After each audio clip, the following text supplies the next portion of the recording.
Nobody's taking boomer advice anymore, and I can't say I blame them. Okay, so we got some opinions here, but there's this overriding kind of sentiment from a lot of right wing people, usually older right wing people like older millennials, Gen X, a lot of boomers as well. It's kind of like this boomer mindset that we've been dealing with for years now when it comes to a younger generation being totally disenfranchised and disillusioned with work, their status not really changing no matter how hard they work, opportunities disappearing, more more jobs are being replaced by foreigners, more political strife, more people are being checked out of the system or priced out of the system. It's been a real problem, and no one really seems to have an answer for it except to like stick to these kind of old boomer bootstraps like sayings and maxims and logic, whatever you want to call it. But this is from Diane Yap. This set a lot of people off, and she says, you can make 70K a year working at Panda Express, a low-stress job that requires very little education skills. Instead of seeing that as a fantastic backup plan, low-agency people are whining about the lack of prestige. They want exactly what they want handed to them on a golden platter right now, or the only thing they'll ever do is complain about how much easier things were for their grandparents' generation. And this is from a post from Chris Rufo talking about how you can just get into Panda Express, like easy. You don't have to be a fry cook or a cashier for a while. They'll just make you a manager. It doesn't matter how many years you're working there. You can make 70K a year doing this shit. And this is from, she's referencing a Rufo tweet. Chris Rufo, he was the guy that was dismantling all the woke DEI departments for a while there. But he was basically talking about how, yeah, you could just go in off the street and become a manager at Chipotle or Panda Express and make like 70K to 100K a year. Six figures, basically managing a store and making sure people are stir-frying frozen vegetables in a wok all day. Then we have this low-stress job. Yeah, people thinking that these jobs are low-stress, so you don't have to really do much. It's if you're going to make that kind of money, if you're going to be overseeing a store, managing people is extremely difficult. My mother owned a small business. She had to oversee like half a dozen people. It was a tiny little, we were in a deli basically, but you're overseeing people. You're trusting people not to fuck things up. I've worked management positions before. It's extremely stressful. You're in charge of everybody, and you're essentially just a middleman. Like if your employees don't work, if your subordinates don't work out, you get shit from the upper management. It's a big mess. People act like this is the simplest thing in the world. Just go in. It's ridiculous. Just like the same boomer thing. Just like walk into a building, ask for a job, and shake the manager's hand. I don't know why I acted that out. Whatever. I'm giving you people a visual. You know what I'm saying? But anyways, we got more. Saying these jobs are low stress is so insane. What has gotten into people? Working a fast casual, handling constant face-to-face interactions with customers was more demanding than my tech job one at the FANG companies. So this person says, I like Diane, but she's going to get dragged for this one, and frankly, she deserves it. Please let the record show. She likes to do a little trolling, that's all. She's not actually, well, I can't say the R slur. Oh, fuck, I'll just say retarded. You can't be retarded these days. There, I did it. Come and get me, YouTube. This is another post from a guy named Hickman, and this guy Aesthetica is talking about it. He says, if anyone wonders why I post the things I post, it's because of these guys. A 23-year-old man who feels trapped by his circumstances needs to know he can just make a change, and that stakes are far lower than he thinks. He can ride a Greyhound up to North Dakota, flirt with a gal at a gas station, find himself a job in the sugar beet harvest, live in a wall tent in Arkansas, read all day at a library in coastal Maine, sleep in a ditch, dumpster dive, yogurt and bread, find a job in a Gulf oil rig, or buy a 30K house in a random town in West Virginia. It's just that easy. It's just that easy. I don't know how old this guy is. He doesn't look that old, but Jesus Christ. What are we even doing here? And this was another post I found where this guy Phoebe Knives, this other dipshit conservative guy, but he was going on about how a significant percent of users on X do not appear to be able to grasp that many citizens do in fact have to work at occupations like food for service or garbage collection. That's all well and good, but you can't make a living doing that shit. Maybe some people can, but just you're facing the reality that you'll be stuck working these low-wage jobs and you'll never be able to afford a house or a decent car or raise a family. That's the thing. People are stuck in these jobs. Look at how many 40-year-olds are working at Burger King. Look at how many people are trying to support their families working at Walmart. It's ridiculous. And this work isn't beneath anyone. That's not what I'm saying. It's just, it should be compensated better. And this idea that these people are somehow beneath me, these service workers don't deserve more, or that it's just like, or that people, that people like right out of college, like somehow deserve to struggle financially just because that's just how it always is. These thought terminating cliches. It's ridiculous. Well, let's see what Vinland has to say about that. He says 3.9 GPA mechanical engineering BS right here.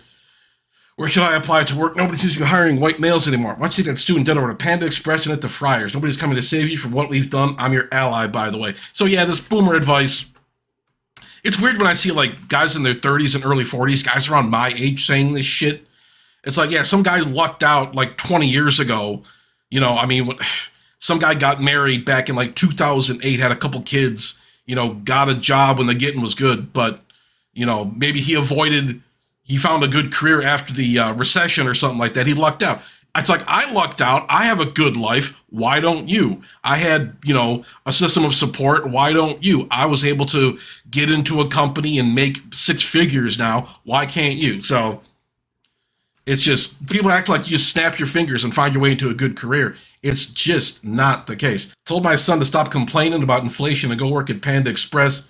Turns out the position was filled by an H-1B, but I reckon the migrant deserved it more. Bootstraps don't lie. Anyway, I just sold the land I inherited, and the cruise lines are a callin'. So yeah, that's like the boomer mindset distilled into its purest form. Just like, I got mine, so fuck you. I don't care that you're struggling. It's your fault. We built the best system in the world. I was able to succeed 30 years ago. Why can't you succeed now when the country is different in every conceivable way? But we got more. Okay, Zoomers, all you have to do is skip college, get the 70K Panda Express job at 18, move 6 states away to live in a 200K crack house on MLK Drive, marry a girl 10 years older, get a $25 car somehow, clip coupons, stop eating avocado toast, and you too will live the dream. So that's the send up. Some people are saying like I drove a truck that, I saw some boomer saying he drove a truck that was worth $50. What? Back in like 1983, okay, but come the fuck on. You know how many people I see driving beat up cars or just not owning cars at all and spending hundreds of dollars just taking Ubers to work? You know how many people I have to live with around that or I have to work around and how much I see that shit? People can't afford to fix their cars. They can't afford to buy cars. They can't afford to own cars. It's just, it's fucking ridiculous. And yeah, just clip coupons and stop eating avocado toast. In some ways, I think, okay, maybe some spending is bad. Some Americans are bad with money. But the simple fact of the matter is, dude, it's rough out there, man. It's really bad. And people just don't seem to get it. If you find yourself alone, shaking a wok of frozen vegetables with a blazing fire burning your face, do not be troubled, for you are in Panda Express and you're already dead. So that's pretty funny. We got a gladiator send up now. Go to college, get a graduate degree, go into debt if you have to, apply for a programming job that goes to an H-1B, keep renting, look into managing a Panda Express if an H-1B hasn't already. Move to Iowa where you don't know anyone. Buy an unaffordable house in Des Moines. So yeah, we got the Anthony Bourdain cut. I love it. We got, sorry we actually gave that 125K tech job to a foreigner on H-1B visa, but here's an application for Panda Express. Listen, kid, life ain't fair. I know things are hard, but that just means you need to work harder. But it literally doesn't matter how hard I work. Every single person in a position to admit, hire, or promote me has told me repeatedly for my entire life that all that matters is that I have a white dick. And every experience I've had, every single one of my friends has had, has demonstrated this is true. Whining won't get you anywhere. Wait, you didn't your own employer of 20 years force you to train your H-1B replacement in order to draw severance pay? Bootstraps, kid. Bootstraps. So, yep, that's what the thing is. I remember all these like Con Inc. guys, all these Daily Wire guys, Adam Carolla, Ben Shapiro, all this shit with the bootstraps and anybody can do it. All you do is just follow this set of rules and you can have success. Never mind the millions of people that bust their asses off and bought into the system and pay into the system. They don't get jack shit for it. And we just see these people just like, oh, you're a single mother? Too bad. Oh, you're addicted to fentanyl? Too bad. Oh, you should have just done X, Y, or Z. You should have graduated high school. Nobody knows. You should have graduated high school. You should have taken courses here or there. But what are you going to do with all the people that have been fucked over? It's a fucking mess. So I have a 4-year degree. I watched my chosen field implode like a supermassive star undergoing direct collapse. I went and hauled I-beams around and learned to weld. After hauling 2x4s around and learning carpentry, I don't consider myself too good for it. If you tell someone that's already invested in college education in his youth, a particular career field, one he's intellectually well suited for it, once he's already spent his college fund and irreplaceable youth to gain, he should restart his life at 28 without complaint, start learning and earning his way from the bottom all over again. In a career field where he'll be competing with Mexicans, and make no mistake, it's skilled labor coming across that border, not just fruit pickers, I should know. To work because competition with Indians locked him out of his career field, buddy, that's going to be a fucking pissed off. They're going to be fucking pissed off. Dude, this is literally learn to code, and you're saying, sorry, that fell through, learn to wrap sandwiches. Where exactly does this elevator stop? Learn to suck dicks under a highway overpass? Oh, yeah. More of this stuff. You are not too good for normal work. The same thing, it's just finding to this. Hey, Chris, I have a master's degree in computer science. If I get laid off soon, I'll just lock them in by cheaper foreign replacement. Should I just go learn rap burritos or support my family? Tracy Woodgreen says, yes. Yep. Just... People just don't get it. People just don't understand. I don't get this, defeatist attitude. It's just things are fucked. It's not getting any better. Just cope with it. They're just telling you to cope with it. It's ridiculous. Anyways, so what do we do once Panda Express jobs get H-1B? Yeah, these are all H-1B jobs. Area coach, operation of training. $91K in Seaside, California. This one's in Washington, D.C. for almost $120K. Area coach, operating and training. So yeah, they'll get foreign replacements for those too. You're fucked no matter what you do. You're fucked no matter what you do. But I already read this one.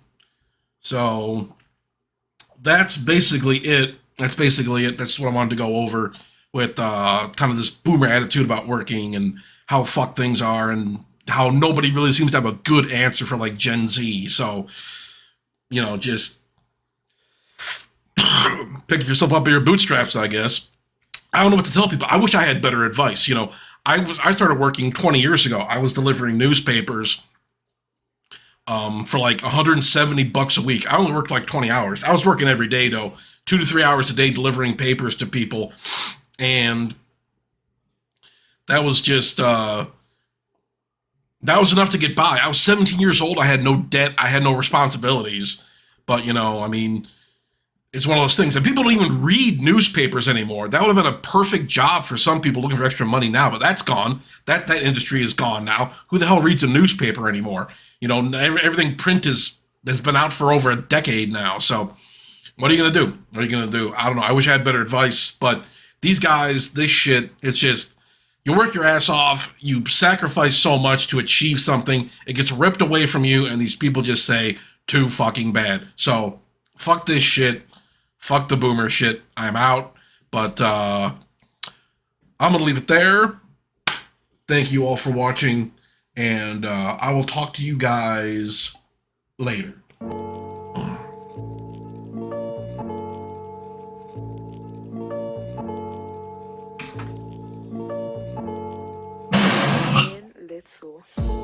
Oh.